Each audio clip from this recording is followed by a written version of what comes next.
E eu queria começar hoje nosso sermão, o Sermão do Monte, perguntando para vocês o que é o Evangelho.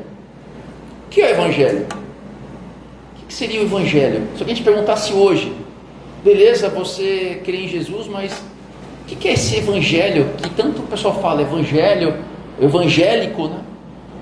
Vem dessa raiz, desse radical, mas o que é o Evangelho? Hoje, infelizmente, nós pregamos as consequências do Evangelho. O que seriam as consequências do Evangelho? Os discípulos de Jesus, quando estavam com Jesus, eles não entendiam o chamado, não entendiam o que eles estavam fazendo ali. Então você vê, quando você lê o Evangelho, você vê que existe uma dúvida de quem é Jesus, de qual é a sua missão. Uns viam Jesus como um rei, outros viam Jesus como um líder que pudesse colocar de novo ali o reino de Israel novamente. Mas a gente prega muito as consequências do Evangelho, que é o resultado da morte e ressurreição de Cristo e o advindo do Espírito Santo. Então a gente prega muito o Evangelho sobre a ótica de Paulo, sobre as cartas de Paulo às igrejas. E as cartas de Paulo às igrejas é uma recomendação, são discussões de problemas que acontecem naquelas comunidades, pela qual Paulo quer resolver isso. Fala assim, olha pessoal, vocês têm que caminhar dessa forma aqui, vocês têm que lidar com os irmãos dessa forma aqui. Outras cartas a gente vê também as cartas pastorais, que é Timóteo, Tito, Filemão, onde Paulo, ele falando com pessoas, também quer resolver alguns problemas, quer incentivar, quer motivar. E nessa conversa toda ele fala de Jesus. Só que o Evangelho, a palavra Evangelho é boa notícia, boas novas. E as boas novas não é somente uma palavra, mas é uma pessoa, que é Jesus. E essa boa nova se encarnou e viveu entre nós. E essa boa nova é o próprio Deus que se fez homem. É o que ele esvaziou-se de si mesmo, como está em Filipenses. É Jesus, é Deus se fazendo homem, esvaziando-se do poder que ele tem para estar com a gente em carne. E essa é a boa notícia. Então o viver de Jesus é negligenciado, porque esse viver dele também é a boa nova, é o cerne do Evangelho.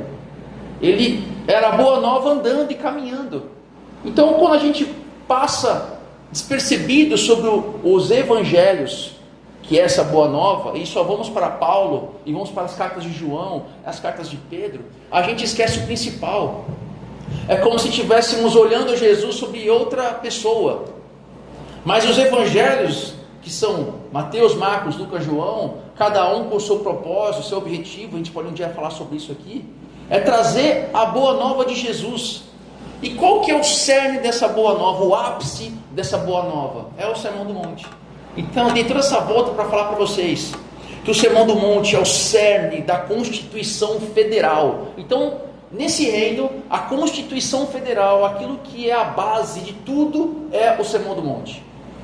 O Sermão do Monte, Jesus, ele dá o verdadeiro significado da lei, o verdadeiro significado de como vivermos em comunidade, como vivermos espelhando o relacionamento com Deus, entre o relacionamento humano. É isso que é o cerne do Sermão do Monte, e é muito negligenciado. É muito negligenciado. Talvez porque, será que ele é tão difícil, não de entender, mas de viver? Será que é esse o motivo? Porque, como o Renato disse, o Sermão do Monte nos choca. Porque quando a gente vai ao Sermão do Monte, a gente vê o quanto longe a gente está de falar que somos cristãos. E quando eu venho aqui à frente, para mim é terrível, porque muito daquilo que eu mesmo falo, eu estou longe de viver. E eu preciso dos irmãos para me ajudar a viver aquilo que eu mesmo estou ensinando a vocês. Então não é fácil, porque é um desafio, é um temor. Porque antes de vir aqui, você ora, fala, Deus, me ajuda a pregar essas coisas, para que eu seja transformado para aquilo que eu estou falando.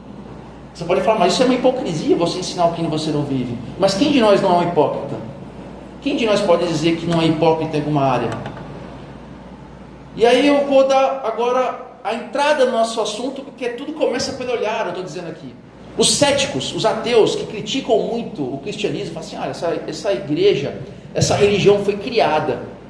Então um dos argumentos, de vários argumentos, principalmente do Antigo Testamento, é falar assim, olha, vocês é um povo que queria trazer um senso de soberania, um senso de importância. Então vocês criaram uma história, criaram heróis triunfantes para dar sentido à sua história, ao seu país. Isso é normal. Quando você vai criar uma soberania, um país, por exemplo, o Brasil, você tende a valorizar os seus heróis e omitir aquilo que é ruim deles. Então vamos na história do Brasil, os bandeirantes. Vocês estudaram na escola, no cursinho, vocês lembraram dos bandeirantes. Olha, os caras, graças aos bandeirantes, o Brasil tem essa extensão territorial, essa união da língua, graças aos bandeirantes que desbravaram o Brasil. Então a gente fala assim, caramba, são heróis. Tem nome de rodovia, Raposo Tavares, tem nome de cidade. Então a gente valoriza, mas a gente omite as partes ruins que eles fizeram. E a gente supervaloriza a parte boa. Então esse é um aspecto de você criar uma imagética, uma imagem de soberania, e você ter uma identidade. Então os críticos da religião cristã falam assim, não, vocês criaram toda uma imagem para vocês darem sentido ao povo de vocês, para vocês poderem crer em quem vocês são. Mas isso é um argumento, dos vários argumentos, isso é um dos mais fracos do ceticismo. Porque, será que a Bíblia omite os fracassos dos nossos heróis? Eu só posso passar aqui dias falando, a gente podia fazer uma série de 10 anos só falando dos fracassos, como exemplo a não ser seguido. Então você vai lá de Abraão, que ele duvidou da promessa de Deus, que faria uma descendência gigantesca, e ele duvidou, estou velho, aí ele pega a Agar, que é uma serva da sua esposa, e ele fala assim, olha, Deus não está resolvendo, talvez eu acredito que seja por outra forma essa promessa. E ele se absorve dessa promessa e tenta resolver da sua própria forma. E não só isso, ele faz várias outras coisas. Vai para Moisés. Moisés é um grande líder. Moisés foi criado ali no Egito, mas quando Deus o chama na sarça ardente, ele já dá uma desculpa. Mas eu falo difícil, eu gaguejo, eu sou ruim de fala. Mas Deus, peraí, então, esse é o problema. Vou botar seu irmão para te ajudar. Jonas foge da promessa, da missão de falar em nome de Deus para não pregar para um povo de Nínive, porque ele sabia que Deus é um Deus misericordioso. Ele falou assim, se eu fugir de Deus, Deus não vai ser misericordioso. Então a gente vê vários fracassos. Mas um dos maiores líderes do povo de Israel, que Jesus também leva esse nome, é Davi. Davi é um herói. Davi, tanto é que o povo de Israel sempre aguarda o novo trono de Davi, a restituição do trono de Davi, que é uma promessa de Deus. Davi várias vezes é citado como homem segundo o coração de Deus. Então Davi, se nós fôssemos realmente só frisar e aumentar o heroísmo, o caráter do Davi, será que a gente omitiria os fracassos dele? Obviamente, a gente omitiria. Mas Davi fracassou em algum momento? Davi lutou com Golias. Davi, antes mesmo de ser alguma coisa, já matou um urso, matou um leão, matou um gigante. O cara é um monstro. Quantas pregações a gente vê de Golias? Davi, Golias, nossa, Golias é um problema, é uma depressão, uma luta, e a gente usa Davi para tudo. Davi é uma solução para tudo. Mas Davi fracassou? Davi fracassou. Então imagina vocês, agora eu vou contar uma história, nem preciso abrir o texto bíblico, mas Davi estava no ápice do seu reinado. Antes de Davi, Saul é um rei meio que tribal ainda, né? O povo de Israel ainda estava se estabelecendo na terra prometida, não tinha totalmente desenvolvido o seu reino, o seu poderio. E aí ele pega, depois tem a história toda completa de Saul e Davi vira rei. Ele começa a avançar, ele domina ali Jerusalém, constrói seu palácio. Então, um belo dia, era normal, as batalhas nunca acabavam, e o rei acompanhava as batalhas, ele estava tão tranquilo de si, que ele não acompanha mais as batalhas.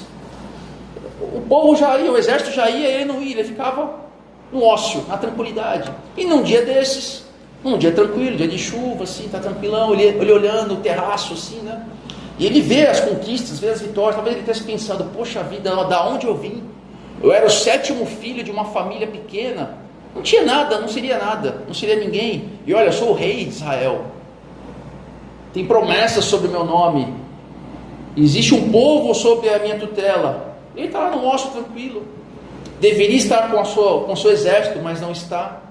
Mas Davi, nesse momento de tranquilidade, ele olha, alcança uma visão. Ele vê uma mulher. Olha só, um simples olhar. O quanto isso acarretou na vida de Davi, na sua família, na sua história, em todo o reino, no povo de Israel, todas as consequências que vieram disso. Vocês sabem a história. Ela estava lá, no seu momento íntimo, e Davi está olhando, ele não está sendo visto. Ela não vê ele, mas ele a vê. E nesse momento simples, no momento bobo, no momento que ele nem pensava nisso, ele não foi com essa intenção, ele é pego de surpresa. E ali, no momento de surpresa, no momento que você não plantou, no momento que você não espera, ali acontece o pecado. Paulo depois vai falar isso nas escrituras, nas suas cartas, que cuidado quando você achar que está de pé, porque é aí que você vai cair. Isso é o grande perigo. E ali começou o pecado. Não precisou ter o toque, não precisou ter as consequências, mas ali, o primeiro passo que o pecado começou.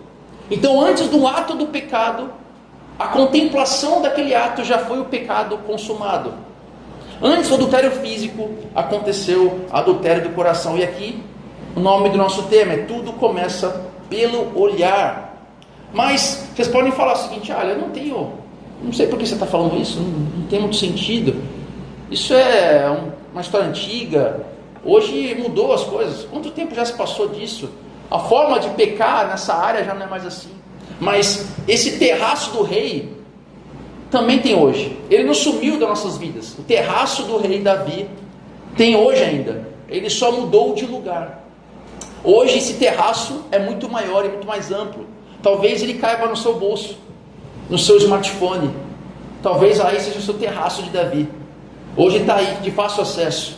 Uma tela iluminada no escuro. O momento que você está sozinho, que ali você abre uma porta que você não procurou. Inesperadamente aconteceu. Então qualquer pessoa hoje tem à disposição um aplicativo, um celular, um dispositivo que te dá muito mais que o terraço de Davi. Um harém muito maior que Salomão. Fruto também desse relacionamento de Davi com Batseba.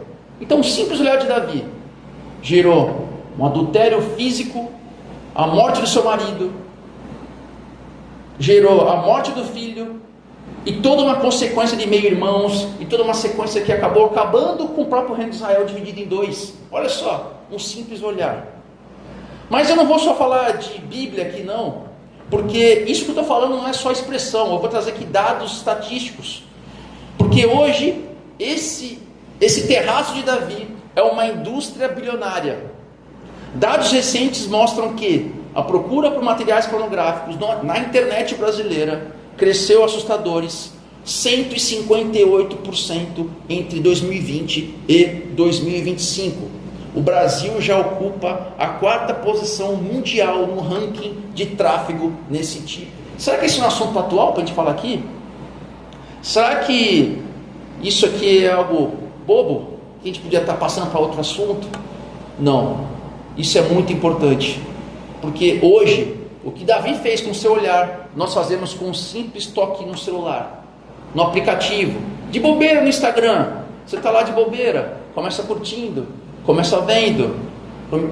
Uma pessoa desconhecida passa a ser conhecida. Então, quando a gente menos esperar, você está envolvido em pecado. Então hoje você está lá de bobeira, mas você está lá fatiando, escolhendo pessoas, transformando pessoas em meros objetos para satisfazer a sua própria vontade. O que antes era o simples olhar, hoje é o consumo do desejo. Enquanto você menos esperar, você está escravo dos seus próprios olhos. Você transforma as pessoas em mera mercadoria. Você passa a não ver mais as pessoas como um ser humano, mas um item de um catálogo para ser um objeto de satisfação pessoal. As pessoas viram meros produtos. Será que isso é um mal para o nosso tempo? Será que isso também não pega a gente como cristãos? Porque nós vivemos essa cultura hipersexualizada. Mas vamos para o texto bíblico aqui, Mateus 5, de 27 a 30. Vocês ouviram que foi dito: não adultere, mas eu digo que qualquer que olhar para uma mulher e desejá-la, já cometeu adultério com ela no coração. Se o seu olho direito o induz a pecar, arranque-o e lance-o fora, pois é melhor perder uma parte do seu corpo do que todo ele ser lançado no inferno. E se a sua mão direita o induz a pecar, corte-a e lance-a fora, pois é melhor perder uma parte do seu corpo do que todo ele ir para o inferno. Eu vou dividir aqui em duas partes esses versículos. A primeira parte, Jesus começa com o 7º mandamento de Êxodo 20, que é: não adulterarás. Não adulterarás. É simples, o texto em Êxodo é simples, não tem explicação. É não adulterarás, próximo mandamento. Mas os fariseus, para tentar se eximir de responsabilidades, eles interpretavam que, peraí, se não houve um ato físico, eu estou com o mandamento tranquilo, estou com ele cumprido. Para os fariseus, os líderes religiosos, para você adulterar, você precisava ter um ato físico com alguém. Será que nós, assim como os fariseus, não fazemos o mesmo? Nós abrimos brechas das leis de Deus óbvias para nos isentar de responsabilidades e fazermos o que queremos? Se somos assim, e somos assim, nós vivemos parte das nossas vidas com uma religião de aparência. A frase típica que muitos podem falar: eu sou fiel, nunca saí com ninguém. Eu sou fiel, nunca saí com ninguém. Então, muitas vezes, nós dizemos isso, mas nossa mente não confirma aquilo que eu digo. A nossa mente vive várias coisas, mas a nossa boca fala isso. Eu sou fiel, nunca saí com ninguém, nunca fiz nada com ninguém. E aí a gente acha que essas questões de adultério, de pensamentos imorais, não faz parte do meio cristão. E isso é mentira, porque a estatística desmente isso. Pesquisas indicam que cerca de 64% dos homens cristãos admitem assistir pornografia pelo menos uma vez por mês. Eu não estou dizendo isso, é estatística. Quem quiser a fonte, eu passo depois. Então, olha só, 64%. O que isso nos mostra? Que muitos se sentem confortáveis e seguros. Para eles, o que importa é a aparência de moralidade. É se eu não for visto, não tem problema. Eu estou moralmente íntegro. Mas Jesus, ele radicaliza, porque o Sermão do Monte é isso, é radicalizando. Por isso que muitas vezes, quem sabe seja um dos motivos dele ser negligenciado. Ele diz: qualquer que olhar para uma mulher e desejá-la, já cometeu adultério com ela no coração. John Stott, quando ele comenta o Sermão do Monte, ele faz um comparativo. Se no homicídio, que a gente falou da última vez, ele incluía a raiva e um insulto, não somente matar alguém, mas a raiva e o insulto, ele fala quanto ao adultério, ele incluía também o olhar e a imaginação. O olhar de desejo e a imaginação. Jesus aqui não está ampliando uma regra. Ele está revelando a raiz da fonte do pecado, que é o quê? O nosso coração. Assim como nós temos a raiva e a ira, que é a fonte do nosso coração longe de Deus, nos dando mais voz à carne, assim também da mesma forma é o adultério. É o nosso coração imoral. Ou seja, Jesus aqui fala o seguinte: esse adultério começa na intenção, antes do toque. A intenção de Davi, depois de olhar e se sentir atraído por isso, ele já no coração, já adulterou, porque a intenção começa ali. Mas algo importante a gente tem que fazer aqui, uma distinção, porque, como eu sempre digo, há sempre aquela coisa tipo você ir para o lado extremo do certo. Então muitas pessoas falam assim: então peraí, então eu preciso me afastar de tudo que é belo. Eu tenho que ser mulambo, eu tenho que evitar o mal para o externo e mal para mim mesmo. Então a pessoa não cuida da aparência, a pessoa se afasta da realidade. Isso não está certo. Porque Jesus aqui, ele não está condenando a percepção da beleza. A beleza, cada um de nós tem uma percepção da beleza e ela precisa ser admirada, porque a beleza faz parte da criação. Tudo que criou é perfeito, o homem que corrompe. E que é muito difícil você, como igreja, explicar isso para os membros, porque existe uma linha tênue aí. E um líder de uma igreja, ele não quer ensinar as pessoas sobre viver na linha tênue. É muito fácil de colocar numa caixa de cristianismo, onde você faz algumas coisas, você é crente, você deixa de fazer algumas, você não é crente. E as pessoas perdem o senso óbvio do cristianismo. Existe uma linha tênue da percepção da beleza. Tem um cuidado que tem que ter. E isso vai de uma pessoa para outra. Tem pessoas que teve vício em pornografia, outras pessoas tiveram uma criação diferente, e os limites são diferentes de um para o outro. Mas aqui o que ele está fazendo, Jesus? Ele está condenando o olhar intencional que transforma as pessoas como um objeto. Então o texto grego aqui aponta para o olhar para cobiçar, olhar para desejar, ter para si. Não é para notar a beleza, mas é para se alimentar dessa beleza para si. É quando você quer olhar para se satisfazer. É você transformar a imagem de Deus, a imago Dei, desse ser humano criado à imagem de Deus, como um mero objeto de consumo e prazer. Martin Lloyd-Jones diz que é o seguinte: o pecado não é tanto o que eu faço, mas aquilo que me impulsiona a fazer. Então o pecado não é só o que você faz, é o que leva você a fazer. Por isso eu falo para vocês, que a gente possa refletir o que nos leva a fazer as coisas, não somente nesse assunto, mas em todas as áreas da vida. Talvez esse assunto de hoje não te pegue, mas toma cuidado, porque quem está de pé pode cair. Mas vamos dizer que esse assunto não é um assunto que te pegue, mas o pecado está no coração. Então várias áreas da nossa vida, o pecado começa no coração. Mas voltando ao assunto, vocês podem observar que atualmente o pudor e o bom senso parece que perderam os limites, não é isso? Não parece que perdeu os limites? A exposição de corpos praticamente nus é em todo lugar, não é mais na praia, na academia. Você vai em qualquer lugar, você chega a ser, fala assim, cara, não é possível. Perdeu-se o senso do bom senso. Talvez para a aprovação da sua imagem, a aprovação da busca de aprovação social, a pessoa se expõe a esse nível. A gente vê no Instagram, nas suas redes sociais, só tem o Instagram, mas quem tem ainda Facebook, não sei se existe ainda, TikTok e outras aí, as pessoas se expõem meramente para conseguir aprovação, curtidas, comentários. É difícil a gente entender isso, mas nós estamos inseridos nesse meio. Talvez a gente já passou por isso ou esteja passando por isso. Então, às vezes a pessoa se expõe como mercadoria, ou a pessoa está lá consumindo uma mercadoria. E isso a gente levou das mídias sociais para o nosso dia a dia. Ontem eu fui correr na praia e acho que tem um negócio que eu acho muito bizarro. As pessoas correndo, se filmando. Às vezes a pessoa está lá correndo, para de filmar, ela para e vai andar. Talvez naquela postagem fala assim, nossa, hoje foi legal, hoje eu corri e tal. E aí quem está curtindo fala, nossa, a pessoa correu pra caramba, mas ela só deu um trotezinho para sair na foto. E o mais engraçado ainda de tudo essa questão de corrida, é que agora ficam os caras da Fotop, aqueles caras com máquina fotográfica, em cada esquina tem, insuportável. Aí você vê o cara lá correndo assim, meio que curvado, quase um corcunda, chegou a câmera, o cara já levanta o peito assim, aí ele paga uns míseros R$20 naquela foto, para postar, e aí fala assim, eu já fiz isso, pô. Vocês já curtiram foto minha assim? Não estou falando que eu estou falando dos outros, eu não faço também. Mas assim, chega a ser bizarro, cara, algumas coisas, cara. E eu não consigo entender. É uma busca de aprovação social daquilo que às vezes a pessoa nem está fazendo, mas ela quer mostrar que ela faz.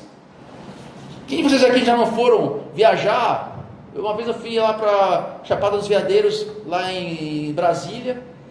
Aí eu estava numa cachoeira. E quantas pessoas foram até a cachoeira, fizeram fotos e foram embora, não ficaram ali. Talvez na postagem ela colocou assim, nossa, que lugar lindo, curtindo cachoeira, aí marcou o lugar, cachoeira sei lá qual que é. E a pessoa nem entrou na água. Mas quem postou, quem curtiu aquela foto, imagina o quê? Nossa, passou o dia, que lugar lindo, ó, quero estar ali. Gera até uma invejinha, nossa, só viagem e tal. Aí eu fiquei olhando aquilo, quantas pessoas foram ali, tiraram a foto e nem olharam o lugar. Não viram que mais à frente tinha uma queda d'água. E aí eu fiquei olhando aquilo. Quantas pessoas estão sedentas por aprovação social? Mas aqui o assunto é aprovação social sobre a sua mercadoria, sobre o que ela pode oferecer. E ela se oferece como uma imagem para a satisfação dos outros. Jesus denuncia essa desumanização aqui. Assim como o homicídio, ele denuncia agora no adultério. E ele fala, isso é adultério no coração. Revela o quê? Revela um coração idólatra, fruto do egoísmo. Você está usando a imagem de outro, que você não tem compromisso de aliança. E a gente vai falar mais sobre isso. Aqui ele fala como pedagogia do desejo. Vivemos uma cultura onde a sexualidade ela foi retirada da aliança e colocada no mercado à venda, à disposição. Antes o que a pessoa tinha que comprar para usufruir, hoje está de graça. O desejo virou um objeto e um direito absoluto. E tem algo que é muito interessante quando você vai estudar esse tema, vai falar da seguinte forma: nós somos moldados por aquilo que amamos. Isso é fato. Toda doutrina, tudo aquilo que nós podemos tirar de Jesus, tirar de Paulo, tirar das Escrituras, é da seguinte forma: aquilo que você deseja forma aquilo que você ama. Aquilo que vem do seu cerne é aquilo que você ama. Jesus fala isso, né? É o tesouro do coração. Aquilo que você dá mais valor são os seus ídolos. É aquilo que molda você. Infelizmente, nós cristãos parecemos uma rã dentro de uma água aquecida. Nós estamos sendo cozidos e não percebemos. Você está sendo transformado e moldado pela cultura sem perceber. Você está vivendo o espírito da época e não percebe. O filósofo cristão J.K. Smith argumenta que nossos amores são formados por práticas repetitivas. Parece bobeira isso, porque nós tentamos entender a cultura de uma seguinte forma: a cultura está ali e eu estou aqui. Pessoal, lê de engano. A cultura é intencional, ela quer moldar visões, ela quer nos evangelizar, ela quer nos discipular. A cultura quer te discipular, ela quer mudar gerações. Talvez se você olha para você no passado e olha para você hoje, coisas que você achava bizarro e hoje você não acha tanto. A cultura quer te discipular. Talvez ela não quer mudar o Renato, ela quer mudar a próxima geração. Então aquilo que o Renato acha bizarro, a próxima geração vai achar mais ou menos, e a próxima geração vai achar natural ou até obrigatório aquilo que era bizarro. Pode escrever, isso é o fato. Ela te discipula. Filmes, música, série, ela quer te discipular. Ela quer dizer que ela quer que acredite, que você pense que liberdade é satisfazer um impulso que você tem direito. Jesus disse aqui que esse tipo de liberdade é uma escravidão, porque não existe ninguém livre. Ou você é escravo de Cristo, ou você é escravo do mundo. Mas a verdadeira liberdade é ser escravo de Cristo, porque você vai entender o mundo segundo a ótica dele.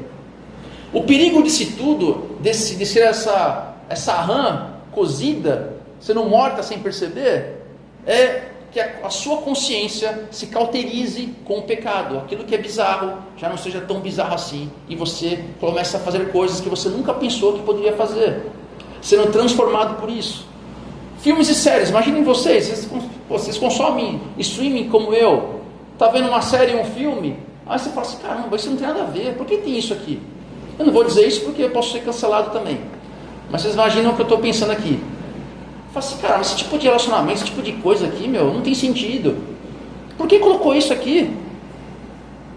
Tem sentido? Você acha que passou batido? Existe uma intenção, existe uma discipulação ali, existe uma forma de moldar mentes. É você sendo bombardeado com as mesmas informações até achar que aquilo é normal. E eu vou falar mais de estudo aqui. Um outro estudo revelou que mais da metade dos cristãos, 54%, que consomem pornografia, dizem se sentir confortáveis com a frequência do seu uso. Viu a gravidade disso? Nos sentimos confortáveis do pecado quando você se sente tranquilo quanto a ele, você acha isso normal, você faz o quê? Você para de lutar. A partir do momento que você deixa de lutar contra um problema que é pecado, você para de lutar contra ele, porque ele já virou algo seu, algo natural. Isso não é problema. Então, se não é problema, você não luta mais com ele. Reflitam que isso que eu estou falando para vocês serve para tudo. Então, a cultura que ela tem essa intenção de nos discipular, ela nos ensina a conviver pacificamente com aquilo que mata a gente. Você está pacífico. O apóstolo João descreve essa dinâmica de forma precisa.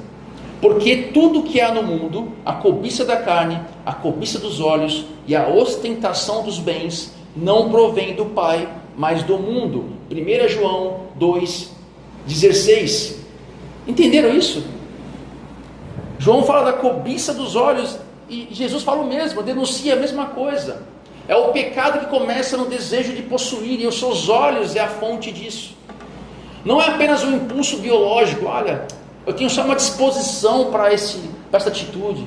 Você tenta dar uma cara mais bonita para o pecado, mas não, porque isso não vem de Deus. Davi caiu pela cobiça dos seus olhos. Eva caiu pela cobiça dos olhos. O fruto parecia agradável ao quê? Aos olhos. E hoje nós, milhões de cristãos, pessoas então do mundo, estão perdidas porque foram discipuladas para desejarem e terem aquilo que estão vendo. Então hoje a pornografia digital se tornou aquilo que chamam de crack sexual, porque ela vicia neurologicamente. Existe uma dopamina e ela vai te gerar um vício, e isso destrói os relacionamentos reais com as pessoas, porque você tenta traduzir aquilo que você está vendo para a sua vida real, e esse vício tem se sofisticado, tem só aumentado. Pesquisas mais frequentes não são apenas por vídeos, mas por plataformas como Privacy e OnlyFans. Ou seja, você avança passos que você nunca imaginou que avançaria. Antes você só vendo imagens do Instagram, daqui a pouco você já está procurando mais coisas, daqui a pouco você está em salas exclusivas de outras, você não imagina até onde você pode ir. E olha só, pesquisas dizem, as dúvidas dos usuários, a maior dúvida dos usuários dessas plataformas é: como o meu nome vai aparecer na fatura do cartão? Como é que meu nome vai aparecer na fatura? Vai aparecer como? Vai aparecer essas páginas ou vai aparecer um nome fictício? Então o medo não é de ofender a Deus, o medo é de ser pego, é de ser descoberto, é a busca por um pecado anônimo e seguro. Tanto é que essas páginas, elas sempre frisam, aqui é um local seguro. Ou você acha que pedofilia, todos esses outros crimes começaram como? Começaram direto nesses crimes? Ou foi galgando força e poder na pessoa até ela ser desumanizada e aquilo criar esse tipo de pecado, aberração, esse crime? Então, como Davi no terraço, nós também queremos gratificação, só que sem responsabilidade. Queremos ser satisfeitos sem responsabilidade. Brennan Manning dizia que o maior perigo não é cair de repente, mas deslizar lentamente sem perceber que está caindo. Esse é o maior perigo.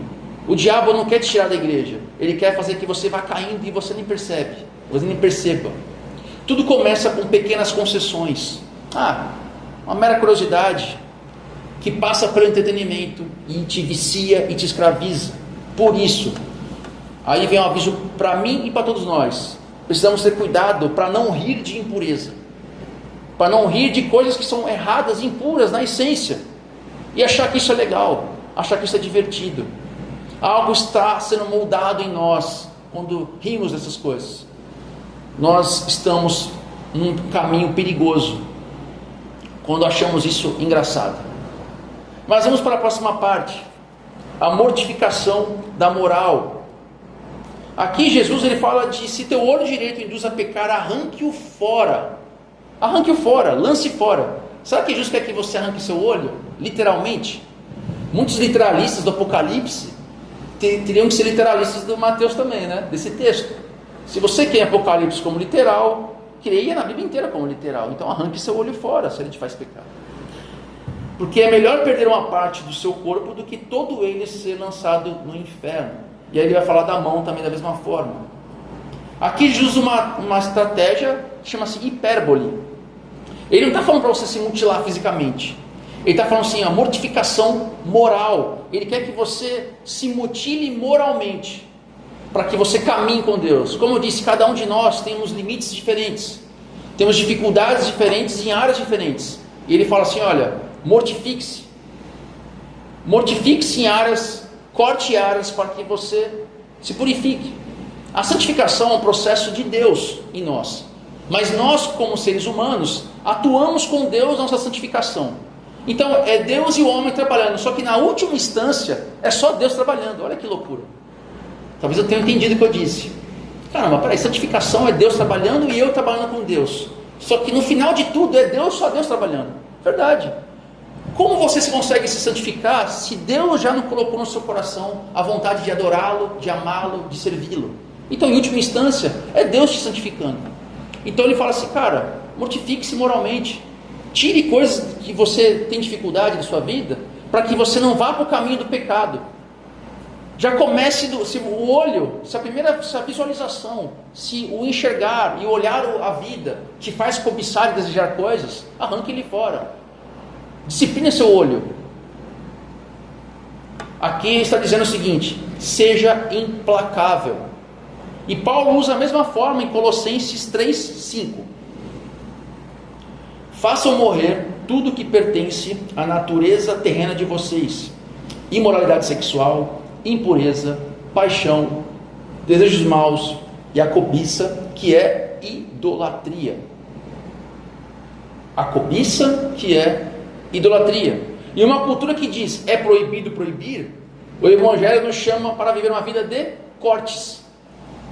O mundo fala, vai até onde seu olho alcança. Jesus fala o seguinte, corte coisas, corte. Se um aplicativo te faz pecar, delete ele. Se um grupo de amigos te leva a cobiça, saia dele. Se uma série de TV te evangeliza o seu coração a mudar a sua forma de ver, te coloca desejos e vontades que você não tinha, não assista. Se ficar sozinho é uma porta de entrada para o pecado, evite. Seja implacável. A lógica de Jesus é o seguinte, de lucro e perda. É melhor entrar no céu sem um pedaço do que ficar totalmente fora dele. Então é melhor você ser careta mesmo. Se você ser radical mesmo, se as pessoas falam disso de você, beleza. Se for para ser, que seja. Mas é melhor você estar sem um pedaço do que satisfazer-se plenamente dos prazeres do mundo e ficar longe de Deus. O que é pior? Paulo explica esse conflito em Gálatas. E esse texto é incrível, em Gálatas 5. Tá, de 16 a 24, aqui eu coloquei pedaços para a gente conversar aqui. Porque a carne luta contra o espírito, e o espírito luta contra a carne, porque são opostos entre si, para que vocês não façam o que querem. Gálatas 5:17. E ele continua aqui listando as obras da carne, e entre elas, imoralidade sexual, impureza e libertinagem. Gálatas 5:19. Mas o texto não termina nessa denúncia, ele aponta para o quê? Para uma esperança. Imagina só vocês, ele só fala desgraça, mas ele aponta a esperança. Há uma luz no fim do túnel, que é Gálatas 5:24. Os que pertencem a Cristo crucificaram a carne com as suas paixões e seus desejos. Percebe o que ele está fazendo aqui? Jesus fala de arrancar o olho, Paulo fala em crucificar a carne. É a mesma palavra, o mesmo sentido. Ele quer que sejamos radicais com aquilo que nos faz pecar. É morrer radicalmente. A verdadeira liberdade não é consumir tudo que te dá prazer. Não podemos, não temos essa liberdade. Mas temos o poder de dizer não. Isso é liberdade. Aquele que não pode dizer não, não é livre. Somente é livre aquele que pode dizer não. Não a quem? Não a si mesmo, não ao seu próprio ego. Dietrich Bonhoeffer disse: quando Cristo chama um homem, chama para morrer. E ele foi até o finalmente, o Bonhoeffer, porque ele morreu por isso. Bonhoeffer morreu lá no nazismo. Ele morreu. Ele se entregou de verdade. Mas aqui é morrer para o ego, morrer para o desejo desordenado. Então o discipulado que não tem sacrifício não é discipulado. Se você tem um discipulado que não se sacrifica, você é igual ao mundo. Se você é igual ao mundo, você não salga e nem ilumina o mundo. Então, quem está lá fora, pouco se interessa em vir para cá, porque você é igual a ele. Lutero, ele vai mais sábio ainda. Olha essa frase de Lutero, essa frase é incrível. Não posso impedir os pássaros de voarem sobre a minha cabeça, mas posso impedir que façam ninho no meu cabelo. A tentação é o pássaro, ele virá. O pecado, o ninho, acontece quando oferecemos abrigo. Então você vai ter tentação, vai ter, mas você não pode deixar que ele faça morada em você. E aqui eu encerro com as aplicações. Eu tenho 4 aplicações para a gente. Como podemos ser puros no mundo hipersexualizado, sem ser aquele crente extremista e nem ser um crente liberal? O primeiro deles, Admita que você não é vítima, você é responsável. A cultura diz: se você sente, é natural, isso é você sendo você. Olha que frase linda. Se você sente alguma coisa, um desejo, é natural, meu amigo, é normal, é você sendo você. Não lute com isso, não lute. Mas Jesus diz o seguinte: você é responsável pelo que faz com o que sente. Nós somos responsáveis sobre o que fazemos com o que sentimos. Se eu tenho ira pelo irmão, você é responsável pela consequência dessa ira. Se você tem um desejo errado para uma outra pessoa a qual você não tem aliança com ela, você é responsável por esse desejo. Então paremos de chamar de luxúria de luta. Nossa, irmão, Renato, eu estou com uma luta aqui, meu Deus. Olha só, a gente traduz pecado para termos mais palatáveis. Chamamos de luta, chamamos de desafio, chamamos de problema, prova. Toma prova, irmão. Aí você vai ver que você não está tendo prova nenhuma, você já se entregou para isso. Isso não é prova, é você se entregando a você mesmo. Então tem que chamar de pecado isso. E qual que é o primeiro passo disso? É você confessar a Deus esse pecado. Porque não há cristianismo sem arrependimento real. A gente viu isso já no Sermão do Monte. O próximo é: pratique o autocomprometimento. Mas o que é esse autocomprometimento? Nós somos bombardeados com a seguinte mensagem: se te faz bem, faz. Faz bem para você? Faz. Faz bem, faça. Mas Jesus diz o seguinte, Jesus fala o seguinte: olha, se te faz pecar, corte. Ele restringe. Então a cultura que oferece esse Jesus que aceita tudo, não é Jesus. Porque o Jesus de verdade, ele nos transforma. Só que esse Jesus que aceita tudo e não muda ninguém, não é Jesus. É uma falsa fé. É um Jesus que tem a sua cara. Nós não devemos ser hipócritas a esse ponto, a vivermos um Jesus que tem a nossa cara e a nossa vontade. Então nossos olhos são janelas da alma. E se for necessário, coloca grade nessa janela. Não deixa o ladrão entrar. Se for necessário, grade. Use ferramentas concretas, filtro de internet, coloque limites de busca, limite de tempo de tela, bloqueio. E o mais importante, prestação de contas. Porque a pornografia, o desejo ilícito começa no segredo, não começa na luz. Então, que nós como uma igreja que queremos ser saudáveis, nós temos os grupos de mulheres, grupos de homens.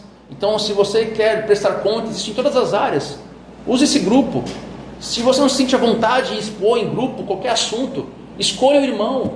Fala assim: pô, Alex, eu vejo um homem de Deus nessa área, eu vou conversar com o Alex em particular. Procure também uma pessoa do mesmo sexo, né? Não faça ao contrário. Não procure um homem procurar mulher ou vice-versa. Mas vai lá, conversa com o Renato. O Renato tem filhos, ele pode me ajudar nessa área. Você presta contas um com o outro, para que nós, em conjunto, possamos crescer e vencer nossos pecados. Só que isso precisa de honestidade além do que a gente consegue, porque é difícil nós expormos quem nós somos de verdade, porque temos medo de rejeição e de que a pessoa pense assim: poxa, eu abro com o Renato uma situação, o Renato fala assim: caramba, eu tenho medo. O Renato pensa assim: caramba, o Paulo, achei que ele fosse mais crente, mas nossa, ele faz isso, ele pensa isso. E a gente tem esse medo de abrir por medo dessa separação, de me achar que eu não sou tão crente como ele poderia pensar que eu fosse. O terceiro é: proteja o seu olhar. Nós somos os guardiões da pureza em nossos lares. Nós somos os guardiões. No mundo onde trata a fidelidade como algo superficial, algo bobo, frágil, a gente vê isso no streaming direto, nas séries. Nós somos aqueles que prezamos por isso. Nós devemos honrar a isso, porque isso é um testemunho de fé, porque nós cremos numa aliança, porque Deus tem uma aliança conosco. Então, não podemos nos dar o direito de consumir imagens que possam tirar a nossa intimidade com Deus e com as pessoas que estão na nossa aliança, nosso cônjuge, as pessoas que estão com a gente. E por fim, substitua o falso prazer pelo verdadeiro prazer. Não conseguimos vencer o pecado com não. Não dá. A força humana, ela tem limite. A força humana, você consegue fazer muitas coisas humanamente falando. A gente vê pessoas deixando de vícios, usando métodos de ciclo do vício, substituindo vícios por hábitos positivos. Não precisa ser crente para isso. Mas o cristianismo, através do Espírito Santo, nos transforma o caráter. Paulo fala que eu morri para o mundo, é uma transformação, é como se você estivesse sendo outra pessoa, sendo transformado. Então nós não podemos viver esse evangelho e continuar cobiçando os espetáculos que o mundo nos oferece. Não podemos. Nós devemos mudar o nosso foco para a beleza real, que é a beleza em Cristo. E para isso, nós temos que olhar para uma beleza que é aquele Cristo na cruz. Aquela beleza de Cristo desnudo. É um momento de dor e aflição, ele está desnudo ali, despido. Mas ele não está despido para se mostrar, para mostrar o seu corpo, para dizer quanto estava forte, bonito, ou para ser usado como uma imagem de prazer. Não é isso. Ele estava despido ali, sofreu por nós para nos salvar, porque nós não merecíamos ser salvos. Mas Deus, Ele morreu por nós para nos salvar. Ele deu glória através da sua morte para nós. Nós que somos sujos de pensamento, de atitude, de ação, nós somos egocêntricos, podemos ser lavados com o sangue dele na cruz por nós. Jesus nos chama para que entreguemos nossos desejos a Ele, nossos anseios, nossas dificuldades e nossos pecados. Então, a verdadeira liberdade cristã não é o direito de fazer o que quer, não é isso, mas é o poder dado pelo Espírito Santo de fazer o que se deve fazer. Então, que o Espírito Santo nos dê essa força radical de ser aquilo que não conseguimos ser. Que Deus nos purifique o coração, que é impuro, para que tenhamos olhos santos, olhos e mãos santas que agradem a Deus. Vamos orar.